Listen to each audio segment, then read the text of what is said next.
ये देखो सराय में जो मंदिर है शिव जी का वो कैसे धराशायी, ये देखो ये गया मंदिर पूरा। ओहो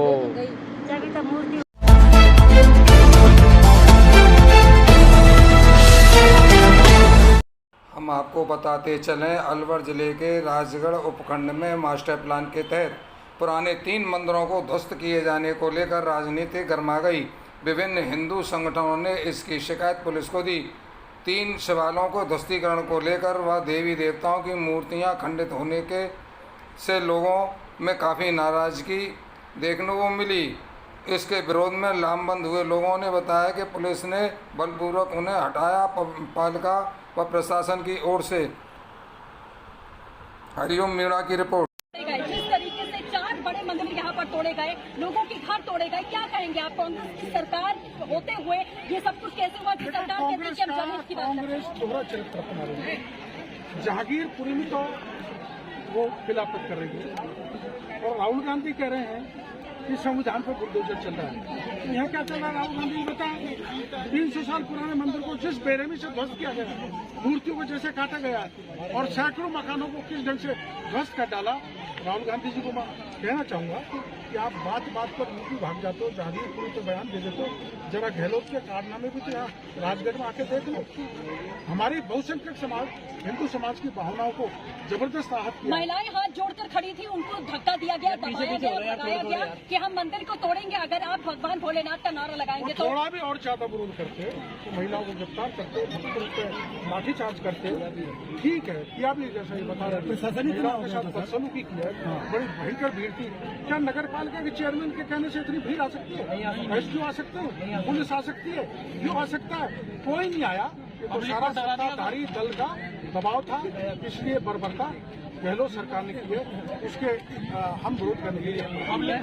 अब क्या यहाँ की जनता लगातार उम्मीद कर रही है कि हमारे घरों को आप दोबारा बनाइए, हमारे मंदिर का आप पुनर्निर्माण करिए, लेकिन आपको लगता है ये सब कुछ हो पाएगा यहाँ पर? जिस तरीके से प्रशासन ने यहाँ पर डंडे चलाए हैं और एसडीएम ने कहा कि 35 लाख रुपए देकर मैं एसडीएम बना। एसडीएम ने कहा कि मैं 35 लाख रुपए देकर एसडीएम बना, मेरा क्या बिगाड़ लोगे? गाली ही तो दोगे, मैं सुन लूंगा। यहाँ के लोगों ने ये बयान दिया है कि एसडीएम ने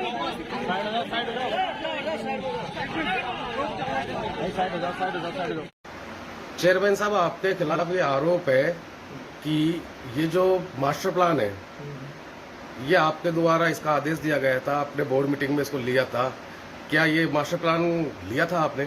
नहीं, इस तरीके के जो आरोप लगाए जा रहे हैं नगर पालिका बोर्ड पर, ये सरासर गलत है। मास्टर प्लान का कहीं भी कोई रोल नहीं है। जब ये प्रस्ताव लिया गया था गोरखपथ का, केवल गोरखपथ का प्रस्ताव लिया गया था, वो प्रस्ताव भी पिछली बोर्ड के द्वारा प्रस्ताव पारित किया गया था। उस प्रस्ताव को सबकी मांग के अनुसार अधूरे गोरखपथ को पूरा करने के लिए केवल इस पर अनुमोदन किया गया और प्रस्ताव को पारित किया गया। नहीं, लेकिन उस समय क्या विधायक साहब मौजूद थे वहाँ? जी बिल्कुल, विधायक साहब भी वहाँ मौजूद थे और एसडीएम साहब भी वहाँ मौजूद थे। उनकी उपस्थिति में ही ये प्रस्ताव को अनुमोदन किया गया था। लेकिन सुनने में ये आ रहा है कि गोरखपथ, तो क्या आपने गोरखपथ में कोई टारगेट फिक्स किया था कि भाई इतना फुट रोड लेना है, इतना फुट वो करना है? नहीं, इस तरीके की गोरखपथ में कहीं भी कोई नाप मेंशन नहीं की गई है कि उसमें इतने नाप का है, हमें गोरखपथ बनाना है या 60 फुट का या 50 फुट का या 40 फुट का, इस तरह की कोई नाप मेंशन नहीं की गई है। तो फिर मास्टर प्लान जो आया है, सुनने में आया है कि एसडीएम साहब भी बोल रहे थे कि मास्टर प्लान के तहत रेवेन्यू के हिसाब से रोड को तोड़ा जा रहा है, तो ये आपके संज्ञान में था? जी बिल्कुल, इस तरीके का हमारे संग में मेरे इसमें तरह कोई संज्ञान में नहीं था कि मास्टर प्लान के अनुसार जब नोटिस दिए गए इन लोगों को, और इन लोगों का आरोप था कि ये बोर्ड का प्रस्ताव था और बोर्ड के द्वारा प्रस्ताव लिए गए थे, उसके अनुसार मास्टर प्लान के को ध्यान में रखते हुए इस तरीके का रोड बनाया जाएगा। लेकिन ये जो मंदिर तोड़ने की बातें आई है, ये मंदिर जो तोड़े गए हैं, क्या इनको दूसरी जगह विस्थापित नहीं किया जा सकता था तोड़ने की जगह? इस चीज के बारे में आपको कुछ पता था या प्रशासनिक अधिकारियों से आपकी कोई बात हुई हो? इस तरीके का हमारी इस तरीके की बातें कोई संज्ञान में नहीं थी कि मंदिरों को तोड़ा जाएगा, क्योंकि मंदिरों की हमारे बोर्ड के अंदर प्रस्ताव जब लिया गया तो मंदिरों की कोई बात नहीं की गई थी कि मंदिरों को भी तोड़ा जाए। इस तरीके का कुछ भी नहीं था कि लोगों को बिल्कुल ही बेघर कर दिया जाए, इस तरीके का भी नहीं था हमारे पास। तो इससे मतलब ये साबित होता है कि विधायक महोदय के इशारे पर यह काम हुआ है। बिल्कुल, ये सब आपको मैं बताना चाहूँगा कि प्रशासन और सरकार हमारे विधायक साहब की है। जब प्रशासन और सरकार जब किसी अन्य पार्टी की होती है तो आदमी चेयरमैन कुछ नहीं कर सकता। चेयरमैन आज बीजेपी बोर्ड का है, चेयरमैन बहुत कुछ करना चाहता है, लेकिन हमारे माननीय विधायक साहब हैं वो करने देते नहीं है, क्योंकि प्रशासन उनका है, सरकार उनकी है। और हमारे जो माननीय मुख्यमंत्री साहब हैं, मुख्यमंत्री साहब ने जितने विधायक हैं सबको ये पावर दे रखी है कि आप जो चाहे मर्जी करो, मगर मेरी सीट को बचा के रखो। तो इससे ये साबित होता है, आपका कहने का मतलब ये है कि विधायक महोदय जो कि कांग्रेस से बिलोंग करते हैं, जो हिंदू विरोधी है, इसलिए मंदिर को तोड़ा गया है। बिल्कुल, कांग्रेस शुरू से ही हिंदू विरोधी रही है।